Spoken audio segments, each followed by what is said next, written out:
Thank you very much. It's a great honor to have the First Lady of Venezuela. She's been through a she's been through a lot, let's put it that way. She's been through what people don't want to have to go through and should never have to go through. Her husband is a tremendous man who's working so hard, and it's very dangerous. It's dangerous stuff. We hear what's going on. We know exactly what's going on. Our Vice President, Mike, was there for a period of time and got to know your husband very well. But I just want to say we're going to have a terrific conversation. We already have, and a lot of progress is being made with all of the problems. A tremendous amount of progress is being made. Bueno, muchísimas gracias. Para nosotros es un honor tener aquí a la primera dama de Venezuela y queríamos también decirle que hemos avanzado muchísimo.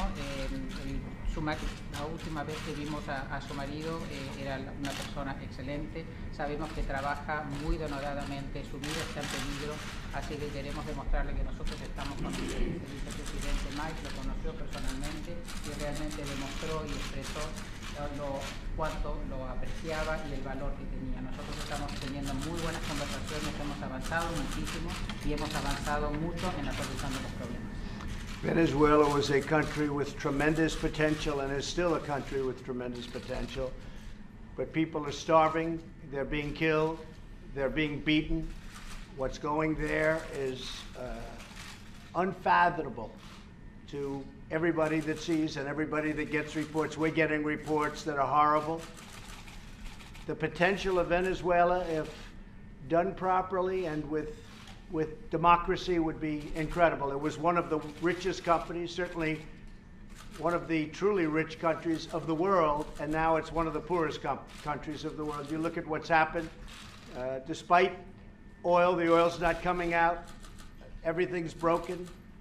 They have no water, they have no electric, the lights are out. In fact, I understand just today they had a big blackout. So we're very much in contact with your husband and with everybody else, and a lot of things are happening. Many things are happening, please. Bueno, en realidad Venezuela es un país con muchísimo potencial, tenía mucho potencial, tiene mucho potencial. Lamentablemente ahora estamos viendo hambruna, muerte, ataques. Es una situación realmente inconcebible. Realmente es totalmente increíble. El potencial que tiene Venezuela se va a poder concretar en una democracia. Era un país, uno de los países más ricos del mundo, sin embargo ahora por todos los problemas que tienen, es uno de los países más pobres del mundo. No tienen agua, no tienen luz. Sabemos que hubo un apagón recientemente que afectó a todo el país y en realidad por esto estamos en contacto constantemente con su marido. So just in concluding, I want to say again, to have you and your friends and representatives with us has been incredible. I know that you've also suffered tremendously, and I'd like you maybe to say a few words, but please, First Lady, I'd love to have you say a few words to the media. Quisiera entonces aquí darle la bienvenida nuevamente a usted, a sus amigos y a todos los representantes que usted ha traído. Sé que están atravesando por situaciones increíbles, usted está atravesando por una situación realmente dolorosa, usted sufre mucho, me gustaría que también compartiera con nosotros su sentido, pero ante todo le doy la palabra a la primera dama. Muchas gracias. Hoy estar acá para mí es un honor y yo debo agradecerle al presidente Donald Trump, al vicepresidente Mike Pence y Bianca. Un honor haberte conocido. Señor Bolton, para mí es un honor saber que contamos con usted. Venezuela hoy está pasando por una crisis energética muy grave, donde hoy nuestros niños están muriendo porque no hay luz, porque no hay comida, porque se apagaron los hospitales y con ellos la vida de inocentes que están pagando las consecuencias de una terrible dictadura. Thank you very much, Mr. President. It is an honor for me to be here. I thank you. I thank the Vice President. It was a pleasure meeting you as well. And Mr. Bolton, it's an honor to count on you as we do. Venezuela is going through a terrible crisis. The power crisis is very serious. Children are dying in hospitals. Children are dying because they have no food. hospitals are in darkness. The crisis is serious. Hoy temo por la vida de mi esposo. Ayer se cometió un atentado contra su vida.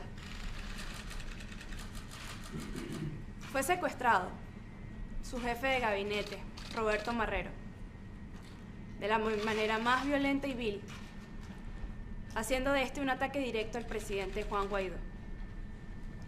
I fear for my husband's life. Yesterday, he was attacked. His life was attacked.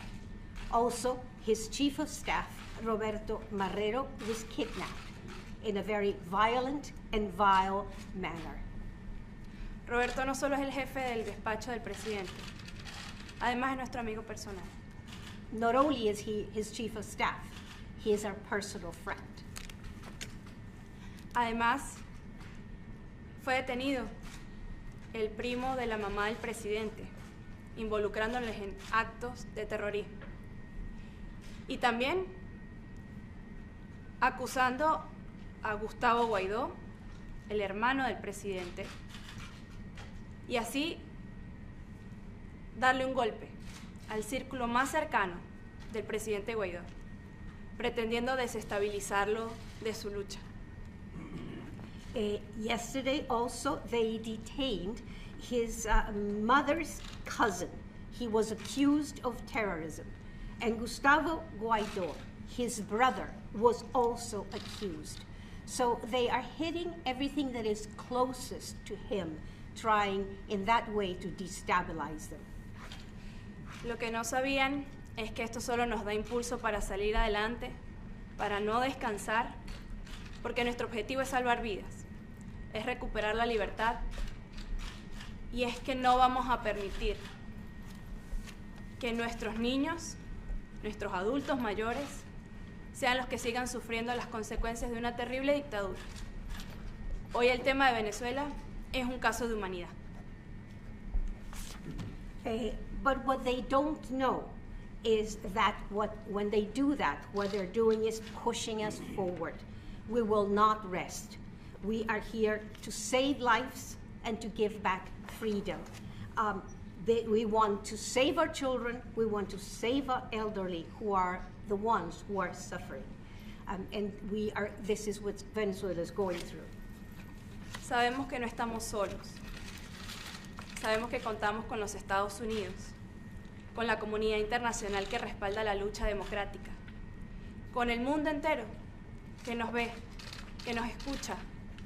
Y yo sé que de esta terrible dictadura vamos a salir muy pronto, porque Venezuela decidió que es el año de la paz, del reencuentro y del abrazo en familia.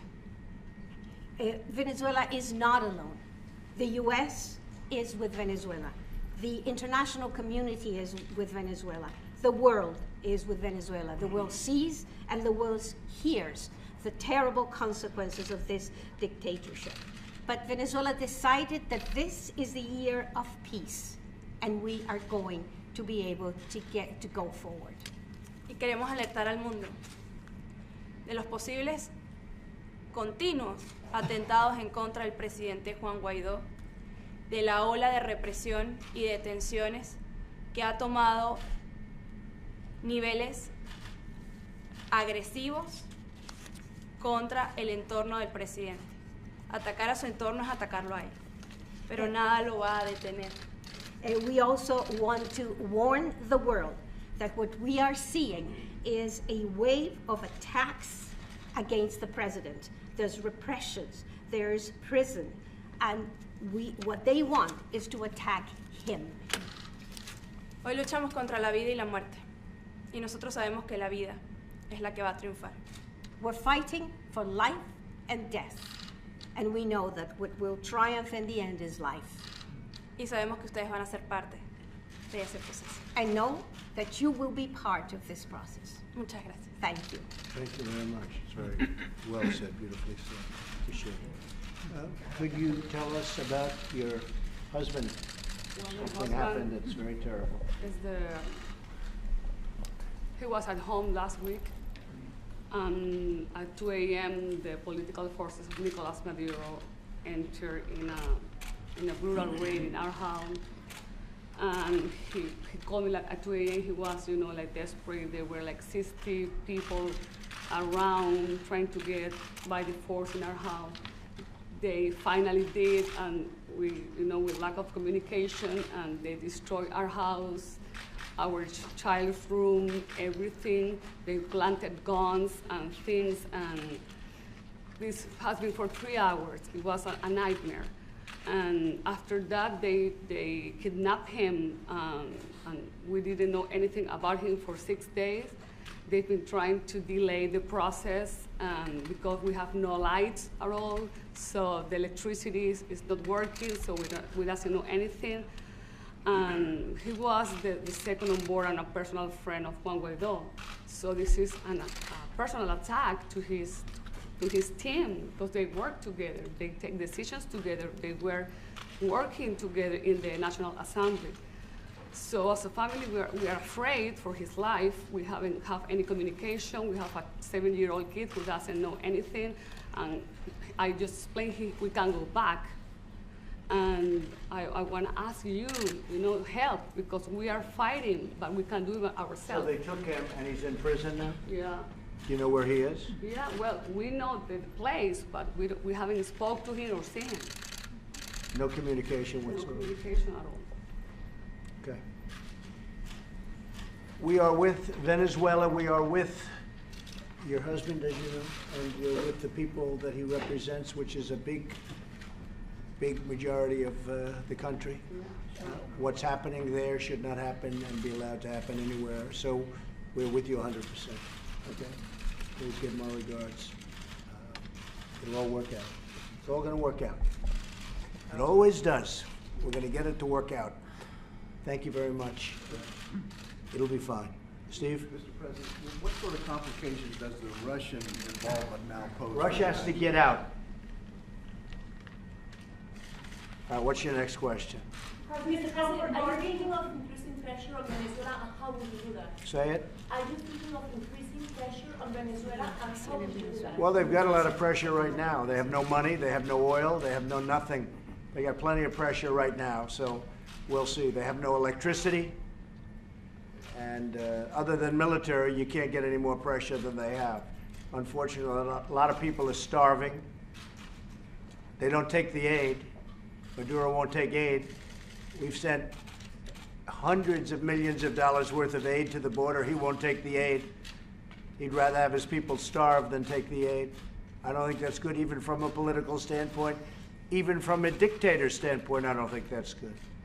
But there's a lot of pressure on them right now. We'll see, we'll see, we'll see. All options are open.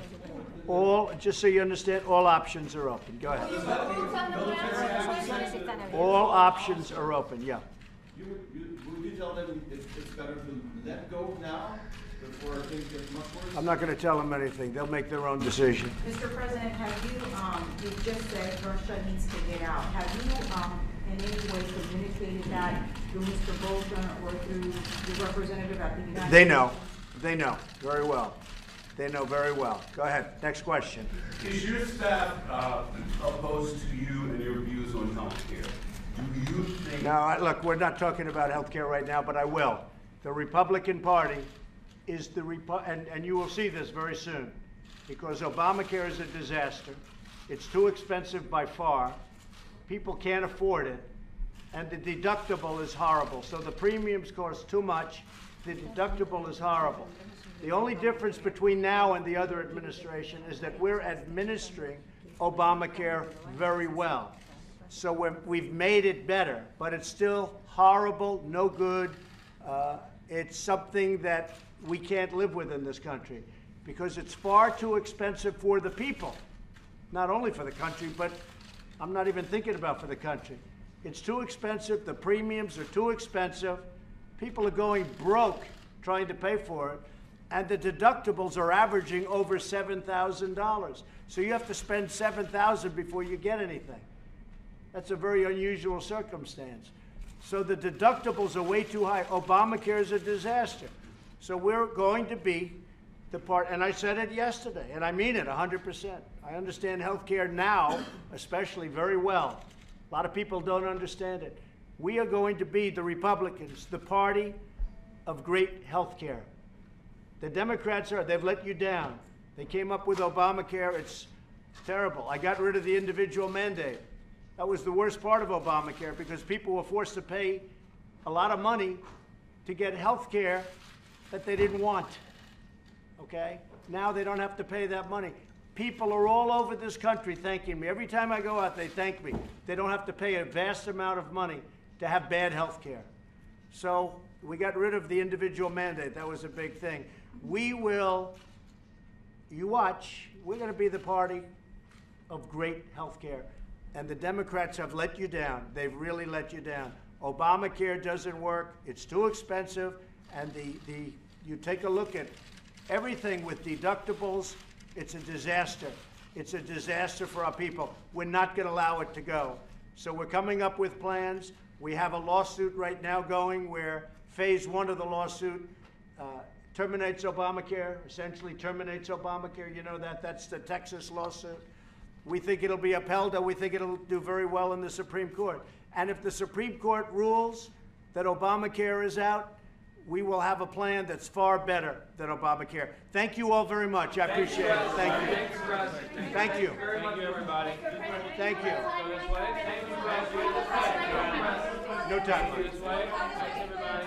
Thank you very much. Thank you. Go this way. Thank you, everybody. Let's go this way. Go this way. Thank you. Thank you, man. I greatly appreciate that she's here, and she's been a tremendous representative for her country. And the message to Maduro. And she's meeting tomorrow with the First Lady of the United States in Florida. So that They're meeting tomorrow. It's a message that the United States is committed to seeing Venezuela. I'll tell you, if you look at what we're doing, you will see a commitment that few people have made. And frankly, this didn't have to happen in Venezuela. Past administrations right here should have been more forward-thinking. This should never have happened in Venezuela. This is a tragedy. You know, we're fighting all over the world for countries. We're 5,000, 6,000, 7,000 miles away. They never did anything with respect to Venezuela. Past administrations allowed this to happen. I've inherited a mess between North Korea and all of the problems we have all over the world, the entire Middle East and Venezuela. These are things that never should have happened. They never should have allowed to get to this point. But I'll fix it. We're fixing it all over the world. That's what we're going to do. Just like in a different sense, we are going to fix health care. We're going to fix a lot of problems that nobody else was able to do. And we just left, as you know, the Prime Minister of Israel. They're having a lot of hard times over there right now. But the Golan Heights, which every president promised they'd do, they never did. I did that not only with respect to Jerusalem and the embassy, but also now the Golan Heights. They desperately need it. It was good timing. They desperately need it. They need the heights. Thank you very much, everybody. Thank you.